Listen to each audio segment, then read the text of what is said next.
Hello there, it's Austin. Today we're going to be brewing a grapefruit and lime Mexican lager. So let's get started.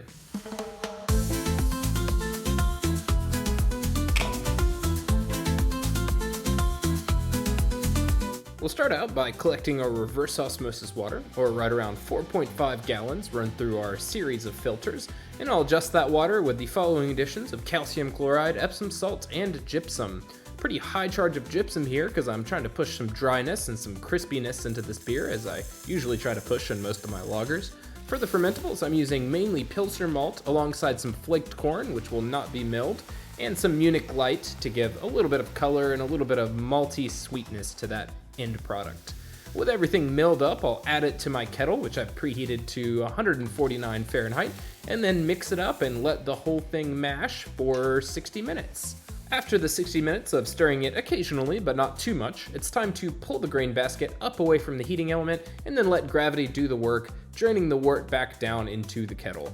I'll also take the opportunity while the wort is heating up to its boiling temperatures to rinse it back through the grain basket a couple times, and although it slows down the heating process, it does save a little bit of efficiency in the long run.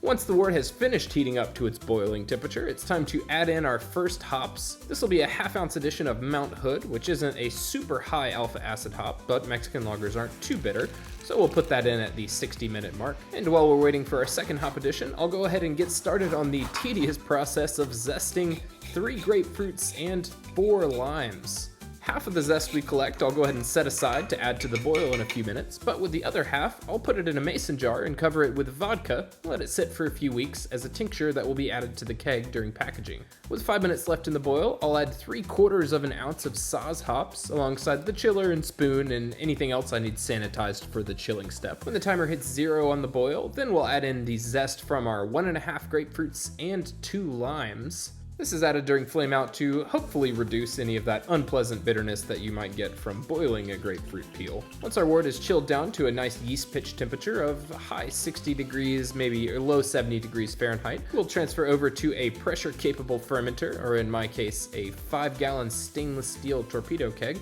and take a quick gravity reading. The yeast I'm using today is a repitch of a Y-yeast Pilsen lager strain, which I built up in a starter. Hopefully will give us a nice clean, crisp fermentation. After adding our spunning valve on and setting it to 14 psi, I'll let it ferment for around 14 days at room temperature. In the meantime, we'll spend some time outside trying to manifest some good weather for the eventual Mexican lager that we'll have on tap. After fermentation has concluded, I'll move the beer from the keg that it was fermenting in over to the keg that I'll actually be serving it out of. Final step is adding in 1 fluid ounce of lime tincture and 1 fluid ounce of grapefruit tincture directly to the keg through our handy syringe ball lock contraption. At this point, thanks to spunning, the beer is ready to drink, but I let it condition for another week or two to improve clarity. Then finally, at this point, your crispy and refreshing lime grapefruit Mexican lager is ready to enjoy. A couple interesting notes about this beer. The first thing, and the thing that I can't get over, is I feel like I can taste the vodka used to make the tincture in this beer. I might be getting wrapped up in my own head on this a little bit because a couple other people that I've asked kind of blind to taste the beer haven't noticed anything other than the fruit flavors. But this beer, alongside the lemon wheat beer that I also did with a vodka tincture in the past, I've kind of felt like I've been able to taste the vodka each time. So in the future, I might stick to boil additions and adding zest without the tincture. You know what? Next time for this beer, I can just use tequila instead of vodka, and then it'll be a feature.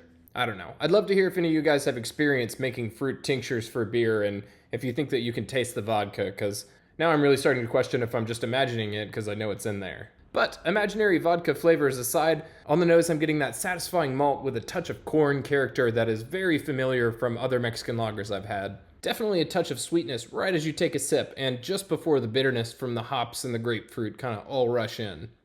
This beer is absolutely crisp and satisfying, and I think it cleared out pretty well. I'm excited to share this beer with some of my friends as Cinco de Mayo approaches, and it's a great beer to pair with tacos or nachos, and I actually recently had pempazo for the first time the other day, and now that's all I want to eat. I know I brew no shortage of crispy, pale, refreshing beers on this channel, but this one is certainly up towards the top of the list. Cheers!